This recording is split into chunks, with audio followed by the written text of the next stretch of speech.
ಸೂರ್ಯ productions banner ಅಡಿಯಲ್ಲಿ mood ಬರ್ತಿರುವಂತಹ ಚೊಚ್ಚಲ cinema Ramanagara.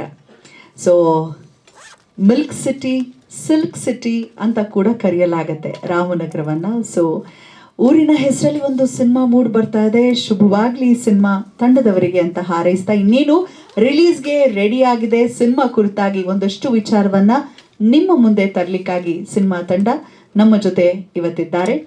Teaser, trailer ಜೊತೆಗೆ ಆಡಿಯೋ ಬಿಡುಗಡೆ ಸಮಾರಂಭಕ್ಕೆ ಆಗಮಿಸಿರುವಂತಹ ಪ್ರೀತಿಯ ಮಾಧ್ಯಮ ಮಿತ್ರರಿಗೆ, ಹಾಗೆ ಚಿತ್ರತಂಡಕ್ಕೆ ಶುಭ ಹಾರೈಸಲಿಕ್ಕೆ ಬಂದಿರುವಂತಹ ಸ್ನೇಹಿತರಿಗೆ, ಮಾರ್ಗದರ್ಶಕರಿಗೆ, ಹಿತೈಷಿಗಳಿಗೆ ಎಲ್ರಿಗೂ ಪ್ರೀತಿಯ ಸ್ವಾಗತ. ಬಹು ವಿಶೇಷವಾಗಿ ಇವತ್ತು ಕಾರ್ಯಕ್ರಮದಲ್ಲಿ ದಿವ್ಯ ಸಾನ್ನಿಧ್ಯವನ್ನು ವಹಿಸಲಿಕ್ಕೆ ಆಗಮಿಸಿದ್ದಾರೆ ಬೇವೂರು ಮಠದ ಪರಮ ಪೂಜ್ಯ ಶ್ರೀ ಮೃತ್ಯುಂಜಯ ಸ್ವಾಮೀಜಿಯವರು. ಪೂಜ್ಯ ಶ್ರೀಗಳ ಪಾದಾರವಿಂದಗಳಲ್ಲಿ ಮೊದಲಿಗೆ ವಂದಿಸುತ್ತಾ ಕಾರ್ಯಕ್ರಮವನ್ನ ಈಗ ಪ್ರಾರಂಭ ಮಾಡುವಂತಹ ಸಮಯ. ಸಿನಿಮಾ ಟೀಮನ್ನ ಸ್ಟೇಜ್ಗೆ ಕರೆಸಿ ಮಾತಾಡೋದಕ್ಕೂ ಮುನ್ನ ಕಂಟೆಂಟ್ ಏನ್ ಮಾತಾಡತ್ತೆ ನೋಡೋಣ.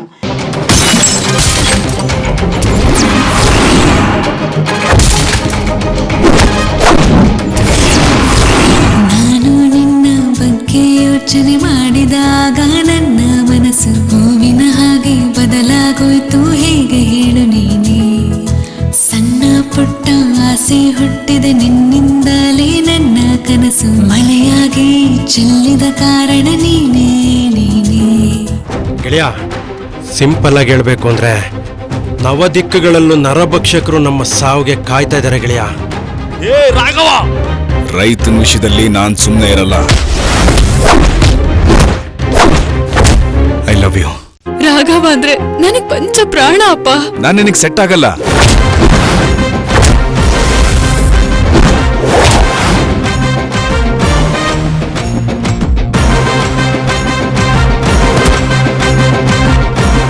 ಹಳ್ಳಿಲಿ ವ್ಯವಸಾಯ ಮಾಡ್ಕೊಂಡಿರೋನ್ಗೆ ನನ್ನ ಮಗಳನ್ನ ಕೊಡೋದಿಲ್ಲ. ಥಿಯೇಟರ್ಗೆ ಇದ್ರದ್ದು 100 ಪಟ್ಟು ಬರುವಂತಾಗ್ಲಿ. ಯಾಕಂದ್ರೆ ಒಂದು ಫ್ಯಾಮಿಲಿ ಡ್ರಾಮಾ ಓರಿಯೆಂಟೆಡ್ ಸಿನಿಮಾ ಆದ್ರೂ ಕೂಡ ಅದರ ಜೊತೆಗೆ ರೈತರ ದನಿಯಾಗಿ ಒಬ್ಬ ಪ್ರಗತಿಪರ ರೈತನಾಗಿ ಕಾಣಿಸ್ಕೊಳ್ತಾ ಇದ್ದಾರೆ ಈ ಸಿನಿಮಾದ ಹೀರೋ. ಶುಭವಾಗ್ಲಿ ಅಂತ ಹಾರೈಸ್ತಾ, ನಾನು ಆಗ್ಲೇ ಪ್ರಾರಂಭದಲ್ಲೇ ಹೇಳಿದೆ, ಮಿಲ್ಕ್ ಸಿಟಿ, ಸಿಲ್ಕ್ ಸಿಟಿ ಅಂತ ಕರೆಯಲಾಗತ್ತೆ ರಾಮನಗರವನ್ನ. ಕಾರಣ ಏನಪ್ಪಾ ಅಂತ ಹೇಳಿದ್ರೆ, ಅತಿ ಹೆಚ್ಚು ಹಾಲನ್ನು ಉತ್ಪಾದಿಸುವಂತಹ ಒಂದು ಜಿಲ್ಲೆ ರಾಮನಗರ ಜಿಲ್ಲೆ. ಹಾಗೆ ಅತಿ ಹೆಚ್ಚು ರೇಷ್ಮೆ ಬೆಳೆಗಾರರು ಇರುವಂಥ ಜಿಲ್ಲೆ ಕೂಡ ನಮ್ಮ ಹೆಮ್ಮೆಯ ರಾಮನಗರ ಜಿಲ್ಲೆ. ಆ ಜಿಲ್ಲೆಯ ಹೆಸರಲ್ಲೇ ಒಂದು ಸಿನಿಮಾ ಮೂಡ್ ಬರ್ತಿದೆ. ಅದರಲ್ಲೂ ಮುಖ್ಯ ಭೂಮಿಕೆಯಲ್ಲಿ ನಾಯಕ ನಟನಾಗಿ ಕಾಣಿಸ್ಕೊಳ್ತಿರೋರು ಕೂಡ ರಾಮನಗರದವರೇ ಅನ್ನೋದು ವಿಶೇಷ. ಸಿರಿ ಮ್ಯೂಸಿಕ್ನಲ್ಲಿ ಟೀಸರ್, ಟ್ರೇಲರ್, ಹಾಡುಗಳು ಲಾಂಚ್ ಆಗಿದೆ. ನಮ್ಮ ಸುರೇಶ್ ಚಿಕ್ಕಣ್ಣ ಅವರು ಬಂದಾಗಿದೆ ಅದರ ಮುಖ್ಯಸ್ಥರು. ಸೊ ಅವರಿಗೂ ನಮಗೆ ಸ್ವಾಗತ ಎಂದೆನ್ನುತ್ತಾ, ಚಂದನ್ ಸೂರ್ಯ ಪ್ರೊಡಕ್ಷನ್ಸ್ ಬ್ಯಾನರ್ ಅಡಿಯಲ್ಲಿ ಮೂಡಿ ಬರ್ತಿರುವಂತಹ ಚೊಚ್ಚಲ ಒಂದು ಸಿನಿಮಾ ರಾಮನಗರ. ಈಗಾಗಲೇ ಶೂಟಿಂಗ್ ಕಂಪ್ಲೀಟ್ ಆಗಿದೆ, ರಿಲೀಸ್ಗೆ ರೆಡಿ ಆಗಿದೆ. ಸಿನಿಮಾ ಕುರಿತಾದ ತಿರುಳನ್ನ ಚುಟುಕಾಗಿ ಹಾಡುಗಳಲ್ಲಿ, ಟೀಸರಲ್ಲಿ, ಟ್ರೇಲರಲ್ಲಿ ನೋಡಿಯೂ ಆಗಿದೆ. ಈಗ ಮಾತನ್ನ ಕೇಳೋದೊಂದೇ ಬಾಕಿ. ಚಿತ್ರತಂಡವನ್ನ ವೇದಿಕೆಗೆ ಬರ್ಮಾಡ್ಕೊಳ್ಳುವಂತಹ ಸಮಯ. ಕಾರ್ಯಕ್ರಮಕ್ಕೆ ಗುರುಸ್ಥಾನದಲ್ಲಿ ನಿಂತು ಆಶೀರ್ವದಿಸೋದಕ್ಕೆ ಆಗಮಿಸಿರುವಂತಹ ನಮ್ಮ ಬೇವೂರು ಮಠದ ಪರಮ ಪೂಜ್ಯ ಶ್ರೀಮತ್ ಮೃತ್ಯುಂಜಯ ಸ್ವಾಮೀಜಿಯವರನ್ನ ನಾನು ದಯಮಾಡಿ ಕೇಳ್ಕೊಳ್ತಾ ಇದ್ದೇನೆ ವೇದಿಕೆಗೆ ಆಗಮಿಸಬೇಕಾಗಿ. ಅಂತೆಯೇ ಸಿನಿಮಾದ ನಿರ್ಮಾಪಕರಾದಂತಹ ಮಂಜುನಾಥ್ CK ಅವರು ವೇದಿಕೆಗೆ ಆಗಮಿಸಬೇಕು.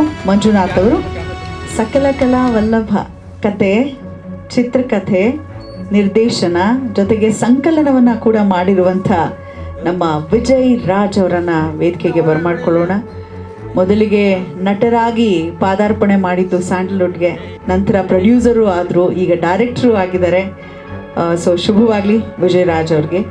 ಇನ್ನು ಹೀರೋ ಪ್ರಭು ಸೂರ್ಯ ಪ್ರಗತಿಪರ ರೈತನಾಗಿ ಕಾಣಿಸ್ಕೊಳ್ತಿದ್ದಾರೆ. ಸೊ ಒಂದು ಹಳ್ಳಿ ವಾತಾವರಣದ, ಹಳ್ಳಿ ಸೊಗಡಿನ ಸಿನಿಮಾ ಇದು. ದಯಮಾಡಿ ವೇದಿಕೆಗೆ ಬರಬೇಕು. ನಾಯಕ ನಟ ಪ್ರಭು ಸೂರ್ಯ, ರೈತರ ಪಾತ್ರಧಾರಿ, ನೀಟಾಗಿ ಸುಟ್ಟು ಹುಟ್ಟು ಹಾಕೊಂಬಂದಿದ್ದಾರೆ. ನಮ್ಮ ಎಲ್ಲ ರೈತರಿಗೂ ಕೂಡ ಈ ಒಂದು ಸ್ಥಿತಿ ಬರಬೇಕು ಅನ್ನೋದೇ ನಮ್ಮೆಲ್ಲರ ಆಶಯ. ರೈತ ಚೆನ್ನಾಗಿದ್ರೆ ಆ ದೇಶ ಚೆನ್ನಾಗಿರತ್ತೆ. ಸೊ ಅನ್ನದಾತನಿಗೆ ಜೈ ಎಂದೆನ್ನುತ್ತಾ, ಮ್ಯೂಸಿಕ್ ಡೈರೆಕ್ಟರ್ ಕೆವಿನ್ ಅವರು ಕೂಡ ಆನ್ ದ ವೇ ಅನ್ಸುತ್ತೆ. ಸಿರಿ ಮ್ಯೂಸಿಕ್ನ ಸಂಸ್ಥಾಪಕರಾದಂತಹ ಸುರೇಶ್ ಚಿಕ್ಕಣ್ಣ ಅವರನ್ನ ವೇದಿಕೆಗೆ ಬರ್ಮಾಡ್ಕೊಳ್ಳೋಣ. ಚಿಕ್ಕಣ್ಣ ಈಗ ಚಿಕ್ಕಣ್ಣನಲ್ಲ ದೊಡ್ಡಣ್ಣನಾಗಿದ್ದಾರೆ. ಸಿರಿ ಮ್ಯೂಸಿಕ್ ಚೆನ್ನಾಗಿ ಬಹಳಷ್ಟು ಒಂದು ಸಿನಿಮಾಗಳನ್ನ ತಗೊಳ್ತಾ ಇದ್ದೀರಾ. ಶುಭವಾಗ್ಲಿ ಅಂತ ಹಾರೈಸ್ತಾ, ಶಿವಕುಮಾರ್ ಆರಾಧ್ಯ ಸರ್ ದಯವಿಟ್ಟು ವೇದಿಕೆಗೆ ಆಗಮಿಸಬೇಕು. ಒಂದು ಚಿಕ್ಕ ಡಾಕ್ಯುಮೆಂಟ್ರಿ ಕೈಂಡ್ ಸಿನಿಮಾ ಒಂದು ಪ್ರಯೋಗಾತ್ಮಕವಾಗಿ ಮಾಡೋದಕ್ಕೆ ಹೊರಟಿದ್ದು ಇಡೀ ವಿಶ್ವದಲ್ಲೇ ಒಂದು ಗಮನವನ್ನು ಸೆಳೆದಿದ್ದು ತುಂಬ ಖುಷಿಯ ಸಂಗತಿ. ಅದು ನಮ್ಮ ಕನ್ನಡ ಸಿನಿಮಾ ಅನ್ನೋದು ನಮಗೆ ತುಂಬ ಖುಷಿಯಾಗತ್ತೆ. ಒಂದು ಸೋಜಿಗದ ಸಂಗತಿ ಅಂತ ಹೇಳಿದ್ರೆ ಅದರಲ್ಲಿ ಆ್ಯಕ್ಟ್ ಮಾಡಿರೋರು ಎಲ್ಲರ ಹೆಸರು ಜೊತೆಗೆ ತಿಥಿ ಜಾಯಿನ್ ಆಗಿಬಿಟ್ಟಿದೆ. ಸೊ ಬರ್ಮಾಡ್ಕೊಳ್ಳೋಣ, ತಿಥಿ ಸಿನಿಮಾದಲ್ಲಿ ಆ್ಯಕ್ಟ್ ಮಾಡಿರೋಂಥ ತಿಥಿ ತಮ್ಮಣ್ಣ ಅವರನ್ನ ವೇದಿಕೆಗೆ. ಈ ಸಿನಿಮಾನಲ್ಲೂ ಒಂದು ಒಳ್ಳೆಯ ಪಾತ್ರದಲ್ಲಿ ಕಾಣಿಸ್ಕೊಳ್ತಿದ್ದಾರೆ ತಮ್ಮಣ್ಣ ಅವರು. ನಮ್ಮ ಸಿನಿಮಾದ ಕಣ್ಣು ಅಂದರೆ ನಮ್ಮ DOP ದಯವಿಟ್ಟು ವೇದಿಕೆಗೆ ಬರಬೇಕು. ಹೆಸರು ಭಾಳನೇ ಇಷ್ಟ ಆಯಿತು ನನಗೆ. ನಮ್ಮ ಹೆಮ್ಮೆಯ ಭಾರತ, ಭರತ್ ಇಂಡಿಯಾ ಹೆಸರು ಭರತ್ ಇಂಡಿಯಾ ಎರಡೂ ಒಟ್ಟಿಗೆ, ಇಂಗ್ಲೀಷ್ ಕನ್ನಡ, ಅದೇ ಇಂಗ್ಲೀಷು ಮತ್ತು ಏನು ಹಿಂದಿ ಅಂತ ಹೇಳಲಾಗುತ್ತೆ. ಸೊ ಒಟ್ಟೊಟ್ಟಿಗೆ ಭರತ್ ಇಂಡಿಯಾ ನಮ್ಮ DOP. ಸೊ ಪೂಜ್ಯರಾದಿಯಾಗಿ ವೇದಿಕೆಯಲ್ಲಿ ನಮ್ಮ ಸಿನಿಮಾ ತಂಡ ಪೂರ್ತಿ ಇದ್ದಾರೆ. ಒಬ್ಬರು ಹೀರೋಯಿನ್ ಬರೋರಿದ್ದಾರೆ, ಮತ್ತೊಬ್ಬರು ಪ್ರಯಾಗ್ರಾಜ್ಗೆ ಹೋಗಿ ಆನ್ ದ ವೇ ಇದ್ದಾರೆ.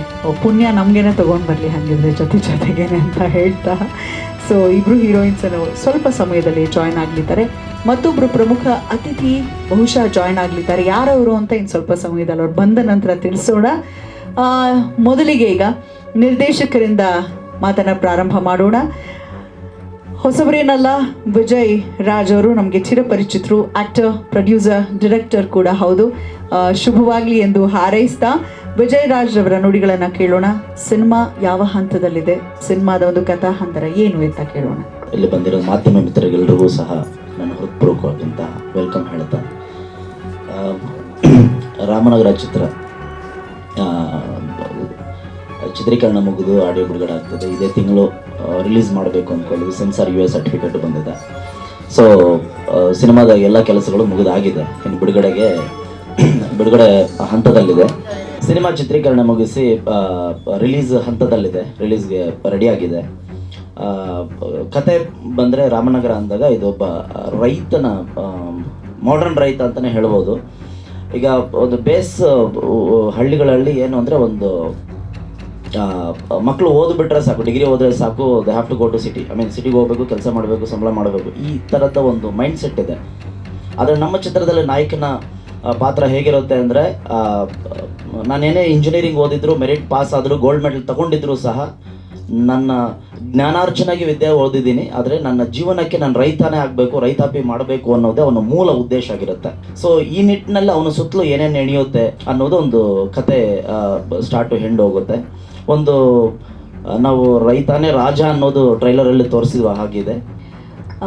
ರೈತನೇ ಸರ್ವೋತ್ತಮ. ಹೌದು, ನಾನು ಯಾವಾಗೂ ಹೇಳ್ತಿರ್ತೀನಿ, 3G 100G ಬಂದರೂ ಕೂಡ ನಾವು ಬದುಕಕ್ಕೆ ಬೇಕಾಗಿರೋದು ಗಂಜಿ. ಸೊ ಅನ್ನದಾತ ಇಲ್ಲ ಅಂತ ಹೇಳಿದ್ರೆ ನಾವು ಯಾರೂ ಇರ್ಲಿಕ್ಕೆ ಸಾಧ್ಯವಿಲ್ಲ. ಅವನು ಸರ್ವೋತ್ತಮ, ಅವನ ಜೀವನ ಉತ್ತಮವಾಗಿದ್ರೆ ನಾವೆಲ್ಲರೂ ತುಂಬ ಸುಖಿಯಾಗಿರ್ತೀವಿ. ಶುಭವಾಗಲಿ. ಒಂದು ಒಳ್ಳೆ ಮೆಸೇಜ್ ಕೂಡ ಕೊಡ್ತಾ ಇದ್ದೀರಾ ಸಿನಿಮಾ ಮುಖೇನ ಅಂತ ಭಾವಿಸ್ತೇನೆ. ಡೈರೆಕ್ಟರ್ಗೆ ಧನ್ಯವಾದನ ಹೇಳ್ತಾ, ಇನ್ನು ಪ್ರೊಡ್ಯೂಸರ್ ಸಿನಿಮಾದ ಅನ್ನದಾತರು ಸೊ ಮಂಜುನಾಥ್ CK ಅವರು ಮೂಲತಃ ಉದ್ಯಮಿಗಳು, ಏನು ಹೇಳ್ತಾರೆ?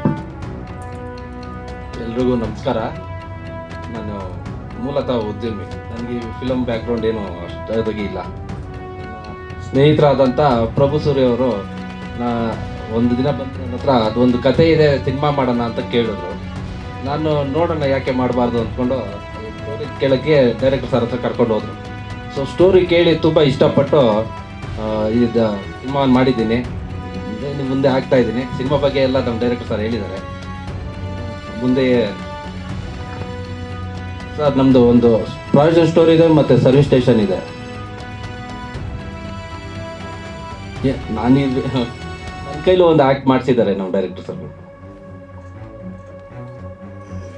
ಇಲ್ಲ ಸರ್ ಆ ಥರ ಆಸೆ ಏನೂ ಇಲ್ಲ. ಇವ್ರ ಒತ್ತಾಯದ ಮೇರೆಗೆ ಆ್ಯಕ್ಟ್ ಮಾಡಿದ್ದು. ನಾವಿಲ್ಲ ಯಶವಂತಪುರ.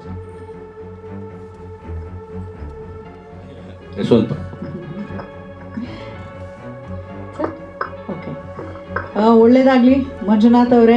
ಮಾಸದ ಇರಲಿ ನಿಮ್ಮ ಮುಖದಲ್ಲಿ ನಗು, ಸಿನಿಮಾ ರಿಲೀಸ್ ಆದ ಮೇಲೂ ಅಂತ ಹೇಳ್ತಾ ಶುಭವನ್ನ ಹಾರೈಸ್ತಾ, ಇನ್ನು ಪ್ರಭು ಸೂರ್ಯ ಅವರು ಒಬ್ಬ ರೈತನಾಗಿ ಒಂದು ರಗಡ್ ಕ್ಯಾರೆಕ್ಟರಲ್ಲಿ ಕಾಣಿಸ್ಕೊಳ್ತಿದ್ದಾರೆ. Over to Prabhu Surya. Regional manager ಆಗಿ ಒಂದು ಸಂಸ್ಥೆಯಲ್ಲಿ ಕೆಲಸವನ್ನು ಮಾಡ್ತಾ ಇದ್ದಾರೆ. ಜೊತೆಗೆ ರಂಗಭೂಮಿಯ ನಂಟು ಕೂಡ ಇದೆ ಸ್ವಲ್ಪ. ಸರ್ ಎಲ್ಲರಿಗೂ ನಮಸ್ಕಾರ. ವೇದಿಕೆಯಲ್ಲಿ ಹಾಸನಿರತಕ್ಕಂಥ ಮೃತ್ಯುಂಜಯ ಸ್ವಾಮಿಗಳ ಪಾದವಿಂದಾರಗಳಿಗೆ ನಮಿಸುತ್ತಾ ಈ ಕಾರ್ಯಕ್ರಮ ಬಂದಿರೋ ತಮ್ಮೆಲ್ಲರಿಗೂ ನಾನು ಸ್ವಾಗತವನ್ನು ಕೋರ್ತಾ ನನ್ನ ಮಾತನ್ನು ಪ್ರಾರಂಭ ಮಾಡ್ತೀನಿ. ನಾವೆಲ್ಲ ಮೂಲತಃ ಹಳ್ಳಿ ಗಾಡಿಯಿಂದ ಬಂದಿರುವಂಥವ್ರು, ನಾವೆಲ್ಲ ವಿಲೇಜ್ ಬ್ಯಾಕ್ಗ್ರೌಂಡಲ್ಲಿ ಇರುವಂಥವ್ರು. ನಮ್ಮ ಪರಿಸ್ಥಿತಿಯನ್ನು ನಾವು ತೆರೆ ಮೇಲೆ ತಂದಿದ್ದೀವಿ ಅಂತ ಹೇಳಿದ್ರೆ ತಪ್ಪಾಗೋದಿಲ್ಲ.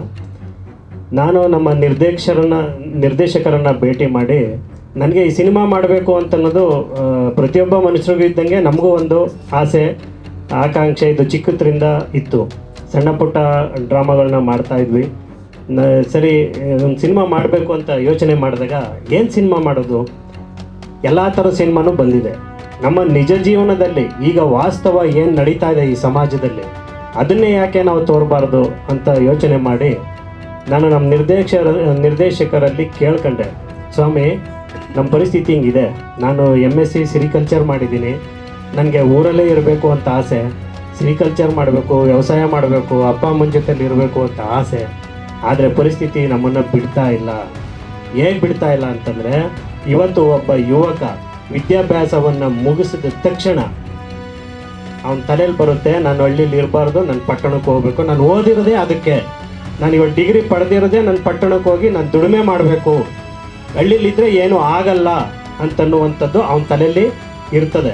ಇವತ್ತಿನ ಪರಿಸ್ಥಿತಿಲಿ ಅಕಸ್ಮಾತ್ ಅವನೇನಾದರೂ ಮನಸ್ಸನ್ನು ಚೇಂಜ್ ಮಾಡಿ, ಇಲ್ಲ ನಾನು ಇಲ್ಲೇ ಇರಬೇಕು, ನನ್ನ ವಯಸ್ಸಾದ ಅಪ್ಪ ಅಮ್ಮನ ಜೊತೆ ನಾನು ಇರಬೇಕು, ಹಳ್ಳಿನೇ ಭಾರತ ಒಂದು ಹಳ್ಳಿಗಳ ದೇಶ, ಹಳ್ಳಿ ಉದ್ಧಾರ ಆದರೆ ದೇಶ ಉದ್ಧಾರ ಆಗುತ್ತೆ ಅಂತನೋ ನಿಟ್ಟಿಂದ ಅವನೇನಾದರೂ ಹಳ್ಳಿಲೇ ಇರಬೇಕು ಅಂತ ತೀರ್ಮಾನ ಮಾಡಿದ್ರೆ ಅಪ್ಪ ಅಮ್ಮ ಬಿಡಲ್ಲ. ಯಾಕೆ ಅಂದರೆ ಅಕ್ಕಪಕ್ಕದವರು ಸುಮ್ಮನೆ ಅವ್ರ ಅಪ್ಪ ಅಮ್ಮನ ಬಿಡಲ್ಲ. ಯಾಕೆ ನಿನ್ನ ಮಗ ಓದಿದ್ದಾನೆ ಸಿಟಿಗೆ ಹೋಗಿಲ್ಲ, ಯಾಕೆ ಅವ್ನಿಗೇನು ಪಾಸೇ ಆಗಿಲ್ವಾ, ಇಲ್ಲ ಅವನಿಗೆ ಕೆಲಸ ಸಿಕ್ಕಿಲ್ವಾ, ಇಲ್ಲ ಅವನು ಪಟ್ಟಣದಲ್ಲಿ ವಾಸ ಮಾಡೋಕ್ಕೆ ಅನ್ಫಿಟ್ಟಾ, ಈ ಥರದ್ದು ಸುಮಾರು ಪ್ರಶ್ನೆಗಳು ಅವ್ರಿಗೆ ಕಾಡಕ್ಕೆ ಶುರು ಮಾಡಿ ಅವರು ಆ ಮಾತುಗಳನ್ನ ಕೇಳಿಸ್ಕೊಳಕ್ಕೆ ಆಗ್ದಿರ ದಯವಿಟ್ಟು ಪಟ್ಟಣಕ್ಕೆ ಹೋಗಪ್ಪ, ನೀ ಅಲ್ಲೇನಾರ ಕೆಲಸ ಮಾಡೋ ಅಂತ ಹೇಳುವಂಥ ಸಂಪ್ರದಾಯ ಇವತ್ತಿನ ಪರಿಸ್ಥಿತಿಲಿದೆ. ಅಕಸ್ಮಾತ್ ಅಪ್ಪ ಅಮ್ಮ ಒಪ್ಕೊಂಡ್ರು ಅಂತ ಇಟ್ಕೊಳ್ಳಿ, ಅಕ್ಕಪಕ್ಕದವ್ರಂತೂ ಸುಮ್ಮನೆ ಬಿಡಲ್ಲ. ಏನೋ ಓದೋನೆ ಅಂತಂತ ಏನಿಲ್ಲಪ್ಪ, ಯಾಕೆ ಪಟ್ಟಣಕ್ಕೆ ಹೋಗಿ ಕೆಲಸ ಮಾಡಿಲ್ಲ, ಎಲ್ಲ ಫೇಲ್ ಆಗಿರಬೇಕು, ಸುಮ್ಮನೆ ಸುಳ್ಳು ಹೇಳ್ಕೊಂಡು ತಿರುಗಾಡ್ತಾನೆ, ಕೆಲಸ ಸಿಕ್ಕಿರು ಇಲ್ಲೇ ಹಾಕಿರೋನು ಅಂತನ್ನುವಂಥ ವಾತಾವರಣ ಅಲ್ಲಿ ಬರುತ್ತೆ. ಅಕಸ್ಮಾತ್ ಊರವ್ರು ಒಪ್ಕೊಂಡ್ರು ಹುಡುಗಿ ಮದುವೆ ಆಗುವಂಥ ಹುಡುಗಿ ಒಂದು ಹುಡುಗನ ಇಷ್ಟಪಡಬೇಕು ಅಂದರೆ ಅವಳ ಕಾನ್ಸೆಪ್ಟ್, ಅವಳ ತಲೆಯಲ್ಲಿರೋದು ನಾನು ಲವ್ ಮಾಡುವಂಥ ಹುಡುಗ ಅಥವಾ ಮದುವೆ ಆಗುವಂಥ ಹುಡುಗ ಪಟ್ಟಣದಲ್ಲಿ ಇರಬೇಕು, ಯಾವ್ದಾದ್ರು ಕೆಲಸದಲ್ಲಿ ಇರಬೇಕು, ಹಳ್ಳಿಲಿರೋ ಈ ಸವಾಸ ಬೇಡ, ಹಳ್ಳಿಲಿರೋರನ್ನ ನಾನು ಮದುವೆ ಆಗಬಾರ್ದು ಅಂದರೆ ರೈತ ಮಾಡುವಂಥವ್ರನ್ನ ನಾನು ಮದುವೆ ಆಗಬಾರ್ದು, ಅವನು ಪಟ್ಟಣದಲ್ಲಿ ಇರಬೇಕು ಅಂತ ಅನ್ನೋದು ಅವಳ ತಲೆಯಲ್ಲಿ ಇರ್ತದೆ. ಇದು ಚೇಂಜ್ ಆಗಬೇಕು. ಅಕಸ್ಮಾತ್ ಹುಡುಗಿ ಒಪ್ಕೊಂಡ್ರು, ಲವ್ ಏನಾರ ಬಿದ್ದು ಹುಡುಗಿ ಒಪ್ಕೊಂಡ್ರು, ಹುಡುಗಿ ಅಪ್ಪ ಅಮ್ಮ ಒಪ್ಪಲ್ಲ. ಯಾಕೆಂದರೆ ನನ್ನ ಅಳಿಯ ಪಟ್ಟಣದಲ್ಲಿ ಇದ್ದಾನೆ ಅಂತ ಅವ್ನು 4 ಜನತೆಯಲ್ಲಿ ಹೇಳ್ಕೋಬೇಕು. ಸೊ ಇದೆಲ್ಲ ಕಾನ್ಸೆಪ್ಟು ಆ ಮೈಂಡ್ ಸೆಟ್ಟು ಚೇಂಜ್ ಆಗಬೇಕು. ಇವತ್ತು ಹಳ್ಳಿಲಿ ವಿದ್ಯಾವಂತ ಯುವಕರುಗಳು ಇದ್ದರೆ ಹಳ್ಳಿ ತಾನಾಗಿದ್ದು ಉದ್ಧಾರ ಆಗುತ್ತೆ, ಹಳ್ಳಿ ಉದ್ಧಾರ ಆದರೆ ದೇಶ ಉದ್ಧಾರ ಆಗುತ್ತೆ. ಈ ಕಾನ್ಸೆಪ್ಟನ್ನು ನಾವು ತಲೆಯಲ್ಲಿ ಇಟ್ಕೊಂಡು ನಮ್ಮ ನಿರ್ದೇಶಕರಿಗೆ ಹೇಳಿದೆ, ಸ್ವಾಮಿ ಈ ಥರ ಇದೆ, ಇದ್ರ ಬಗ್ಗೆ ಒಂದು ಸೂಕ್ಷ್ಮವಾಗಿ ಕೂಲಂಕುಷವಾಗಿ ಎಲ್ಲೂ ಫ್ಯಾಮಿಲಿ ಸಮೇತ ಕೂತು ನೋಡುವಂಥ ಒಂದು ಸಿನಿಮಾ ಮಾಡಬೇಕು ಅಂತ ನಾನು ಕೇಳಿದಾಗ ಅವರು ಭಾಳ ಅಚ್ಚುಕಟ್ಟಾಗಿ ಕಥೆಯನ್ನು ಮಾಡಿದ್ರು. ಅವ್ರೇನು ಕಥೆಯನ್ನು ಮಾಡಿ ನನ್ನನ್ನು ನಾಯಕ ನಟ ಅಂತ ಮಾಡಿದ್ರು, ನನ್ನ ಪಾತ್ರಕ್ಕೆ ಪ್ರಾಮಾಣಿಕವಾಗಿ ಜೀವ ತುಂಬುವಂಥ ಕೆಲಸವನ್ನು ನಾನು ಮಾಡಿದ್ದೀನಿ. ಸೊ ನಾನು ಎಲ್ಲರಲ್ಲೂ ಕೇಳ್ಕೊಳ್ಳೋದಿಷ್ಟೇ, ದಯವಿಟ್ಟು ಈಗ ಪರಭಾಷ ಚಿತ್ರಗಳ ಈ ಒಂದು ಪೈಪೋಟಿಯಲ್ಲಿ ನನಗೆ ಸುಮಾರು ಜನ ಹೇಳ್ತಾಯಿದ್ರು, ಏನಪ್ಪ ಈ ಕಾಲದಲ್ಲೂ ನೀವು ಈ ಕನ್ನಡ ಸಿನಿಮಾನ ಈ ಥರ ಮಾಡಿದ್ದೀರಲ್ಲ, ಯಾರು ನೋಡ್ತಾರೆ ಅಂತ ಅನ್ನೋದೇನೋ ಅವ್ರ ತಲೆಯಲ್ಲಿದೆ. ಆದರೆ ನಾನು ಹೇಳ್ತೀನಿ, ನಮ್ಮ ಕನ್ನಡಿಗರು ಮನ್ಸು ಮಾಡಿದ್ರೆ ನೈಟ್ ಒಬ್ಬನ ಹೀರೋನೂ ಮಾಡ್ತಾರೆ, ಜೀರೋನೂ ಮಾಡ್ತಾರೆ. ಬೇರೆ ಭಾಷೆನೇ ಇದನ್ನು ಪ್ರೋತ್ಸಾಹ ಮಾಡ್ಬೇಕಾದ್ರೆ ನಮ್ಮ ಹುಡುಗ, ನಮ್ಮ ಹಳ್ಳಿ ಹುಡುಗ, ನಮ್ಮ ರೈತನ ಮಗ ಈ ಥರ ಸಿನಿಮಾ ಮಾಡಿರ್ಬೇಕಾದ್ರೆ ನಾವ್ಯಾಕೆ ಪ್ರೋತ್ಸಾಹ ಮಾಡಬಾರ್ದು ಅಂತನ್ನೋದನ್ನು ನಿರ್ಧಾರ ಮಾಡಿ ಸಿನಿಮಾ ಥಿಯೇಟ್ರಿಗೆ ಬಂದು ಸಿನಿಮಾವನ್ನು ನೋಡಿದ್ರೆ ಖಂಡಿತ ನನ್ನಂಥ ಕಲಾವಿದರು ಬೆಳೀತಾರೆ, ಈ ಒಂದು ಮತ್ತು ಪ್ರೊಡ್ಯೂಸರ್ಗಳು ನಿರ್ಮಾಪಕರು ಬೆಳೀತಾರೆ. ಒಬ್ಬ ನಿರ್ಮಾಪಕರು ಬೆಳೆದ್ರೆ ಎಷ್ಟೋ ಜನಕ್ಕೆ ಉದ್ಯೋಗ ಆಗುತ್ತೆ. ಸೊ ದಯವಿಟ್ಟು ನಾನು ಮಾಧ್ಯಮ ಮಿತ್ರರಲ್ಲಿ ನಾನು ಕೈ ಮುಗಿದು ಕೇಳ್ಕೊಳ್ಳೋದಿಷ್ಟೇ, ನಮ್ಮಂಥ ಕಲಾವಿದರನ್ನ ಬೆಳೆಸೋಕ್ಕೆ ತಾವು ಡೈರೆಕ್ಟಾಗೆ ಸಪೋರ್ಟ್ ಮಾಡಬೇಕು. ನಿಮ್ಮ ಸಹಕಾರ ಇದ್ದರೆ ನಾವು ಖಂಡಿತ ಬೆಳಿತೀವಿ. ನಾನು ಬೆಳೆದ್ರೆ ಪ್ರೊಡ್ಯೂಸರ್ ಬೆಳೀತಾರೆ, ಉದ್ಯಮ ಬೆಳೀತದೆ, ಕನ್ನಡ ಬೆಳೀತದೆ ಅಂತ ಹೇಳ್ತಾ ನನ್ನ ಮಾತನ್ನು ಮುಗಿಸ್ತಾ ಇದ್ದೀನಿ.